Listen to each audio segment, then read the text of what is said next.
What if I told you that the scripts you've already written for your videos, podcasts, or blogs could be turned into a real book and faster than you think? And no, you don't need to be a professional writer to do that. I'm going to show you how, and it's not nearly as difficult as you've led yourself to believe. This approach has worked for me for most of the 20 business books I've written. So grab a paper or a pen or your favorite device for taking notes, and let's get started. Step number 1, pick your topic. This will be fairly easy for some of you because it'll be whatever you're extremely knowledgeable about and or have been creating content around. Not sure if you have enough information to fill a book? Stick around for a few more minutes, do the next few steps, and then you can make up your mind on that issue. Step number 2, and this one's really important. I call it kind of the secret sauce. Make your master outline. List all the topics you want to cover. Think of them as individual chapters. I want to give you an example that I used for some of my accounts payable books, and yes, I've written a number of them. Part of this preliminary outline might include topics like invoices, payments, internal controls, fraud protection, and regulatory compliance. You don't have to worry about making these titles cutesy or intriguing. At this point, it's your outline. Just put the topic down.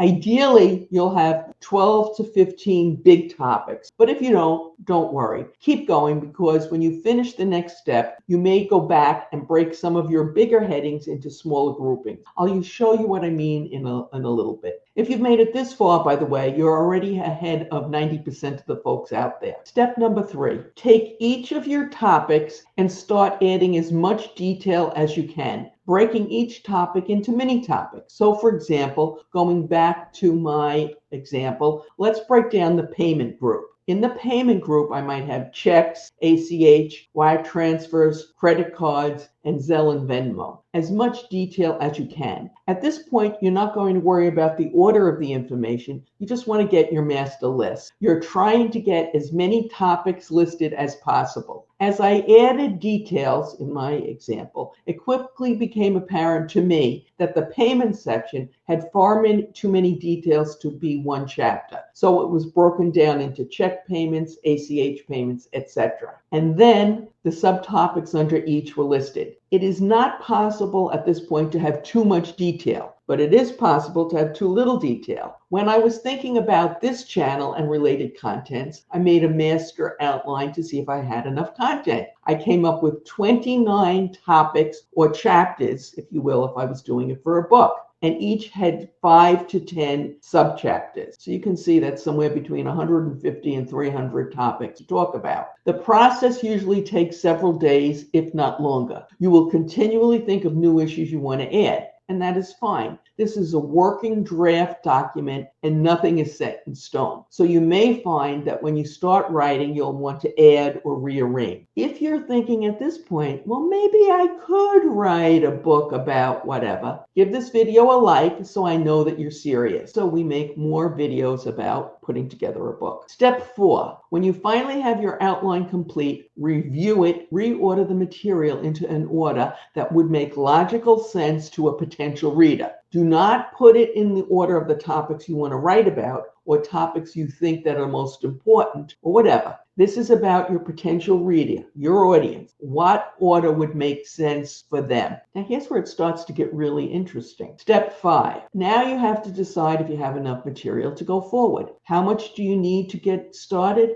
Ideally, you will have at least 12 main headings, and each of them will have at least 5 subheadings. So that comes up 12 times 5 is 60. This assumes that you'll be able to write 1,000 words on average about each of your subtopics. Some will be longer, some will be shorter. In case you're wondering how many words you'll need, most books have somewhere between 60 and 100,000 words. Hint, if you don't have the requisite number of subtopics, review each one to see if they can be further broken down. And keep in mind, once you start writing, in all likelihood, you'll add to these topics and to the subtopics, especially the subtopics. For those who don't know how to find a word count, we'll show you how to do that a little later on, and it's not difficult. The working outline serves 2 purposes. It will help you track your work, and it also will be the beginning of your table of contents at the beginning of the book. Bonus tip: if you're short on word count, resist the temptation to increase the font size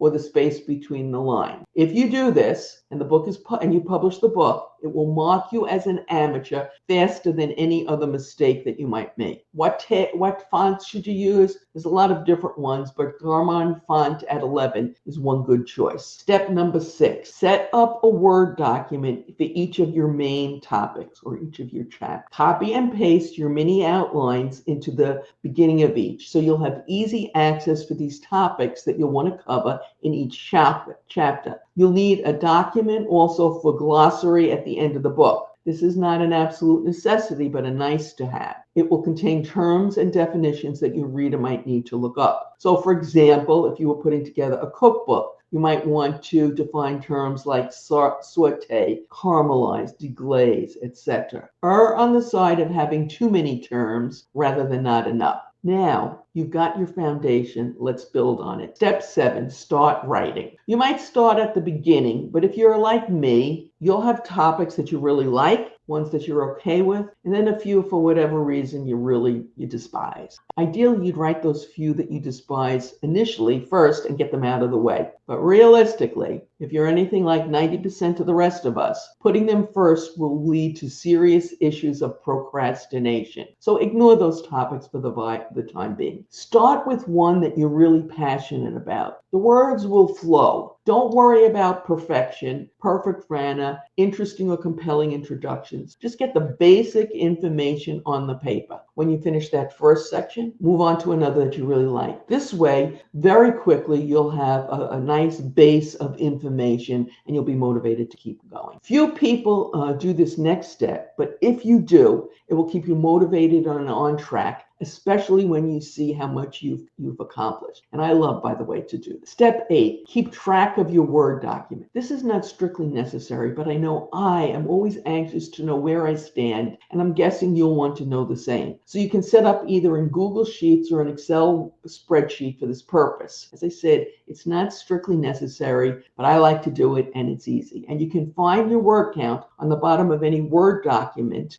in the left corner. Step 9, a day or two or longer after you've written a part of your content, go back and review it to ensure it's accurate, easily understandable, and the spelling and grammar are correct. At this point, you might want to write or rewrite the introduction to the chapter to make it more compelling. Do not do this over and over again, or you'll never get finished. Plus, at some point, you'll start making the copy worse instead of better. As an FYI, some writers leave the review process to the very end and then spend a few days reviewing their entire manuscript. Either way is fine, whatever works best for you. Step 10, as you work, make notes on any words you want to include in the glossary. Sometimes you'll have the definitions as part of your content and you can just copy and paste the whole definition. Other times you'll have to write a definition for the term. This is a more efficient way to get the glossary done, but often, many times, if you're like me, it's a last-minute endeavor thrown together because I'm running out of time and I didn't do it as I was going along. Step 11, as you work, mark off sections you've completed in your working outline. You can do it in an Excel worksheet or Google Sheet if you like, or I do it in a less efficient manner. I usually have my outline printed out and I'm crossing things off or highlighting sections as I finish. This is a visual representation along with your word count that encourages you to finish. Step 12, the moment of truth. You've written everything but those 3 sections that you despise. At this point, I believe you're less likely to procrastinate. Why? Because you're 95% of the way to the completion line. The only thing standing between you and that published book are those few lousy sections. So you buckle down and write them. They don't have to be long or brilliant. They just have to be accurate and written and done. Now, this next part is what separates a good book from a great one. Step 13, write the preface. What's a preface? This is the introduction to the book, the piece that the reader might peruse if they were in a brick and mortar bookstore trying to decide whether to buy or not buy your book. It's also the first few pages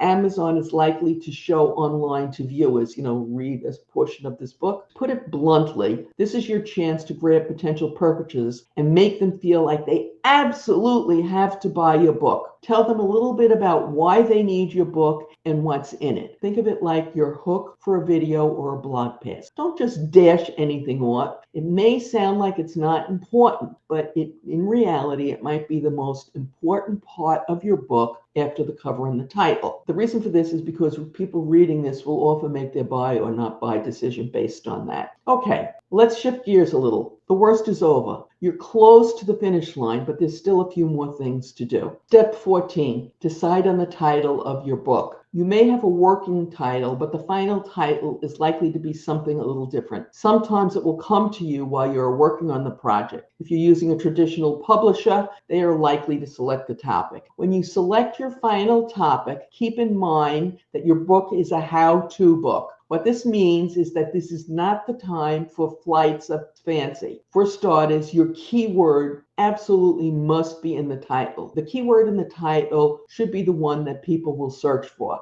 And when they see your book, they should know what it's about and whether it's what they're looking for. Step 15, either create a cover for your book yourself or hire a designer to do that. Make sure it is attention grabbing or you could get lost in the shuffle. If you're using a traditional publisher, they absolutely will take care of this and you'll have nothing to say about it. If you're using the Amazon Kindle app, they have some standard coverage you can use, although I do not recommend that you use them as many others will be using them and, people will be able to tell. Step number 16, either hire an editor to review your work or do it yourself, paying close attention to grammar and spelling. If you leave spell check and grammar check on, they will mark potential errors with red and blue underlines. And I strongly recommend that you do that no matter how annoying you find it. Trust me, I find it really annoying. But don't automatically make every correction they suggest. Some of them will not be correct, so check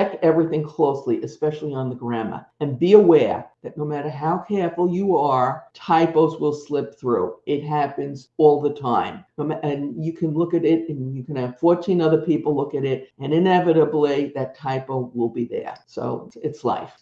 Step 17, get an ISBN number for your book. If you're using a traditional publisher, they will get it. If you're using the Amazon service, they will provide one if you wish. But again, I recommend that you get your own, and this is what I always do. We have a separate video on how to get an ISBN number, and I'll link to that in the description, and it's relatively inexpensive. Step 18, prepare an index. If you are using Word, it is not difficult. They have a feature on, there is a feature on how to create an index. At some point, we'll have a video on that, but for now, just do a quick Google or YouTube search and follow the directions, the instructions. I actually look at it every time I do it because I don't do it every day and I forget. Now, you may be tempted to skip the index, thinking no one ever looks at them. Anyway, and you might be right on that account. But, and this is a big but, if you want libraries to even consider buying your book and it's not fiction, it must have an index because libraries is one of their considerations. So bite the bullet and do it. It will take you anywhere from 1 to 3 or 4 hours, depending on how detailed you want to make the index and how long your book is. Libraries just want you to have an index. No one evaluates how good your index is. You get my drift. Now, the next step is really important, and we're almost there, I promise. Step 19, before you hit that send button and send your baby out into the world, do one last review, looking for errors you may have missed. Make sure, by the way, you've included appropriate call to actions in the book. Now, you might be thinking, call to action in a book? What would they be? This might include asking readers if they like the book, to put a review and or a thumbs up on Amazon and other sites that might carry the book. Also, include your social media sites so they can connect with you. This might be Facebook, LinkedIn, and if you have a YouTube account or other social media account,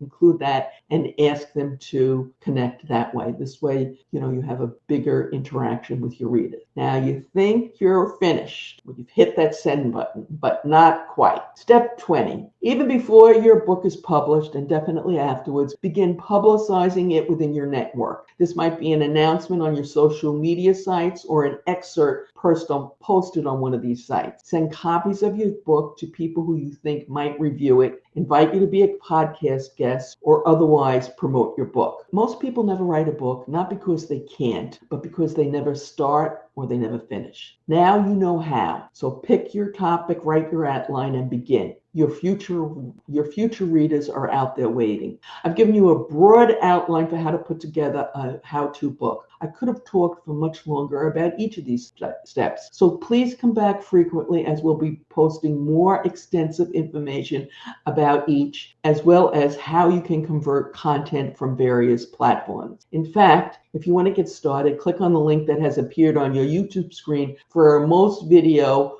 on creating content on multiple platforms. Good luck. I can't wait to see your first book.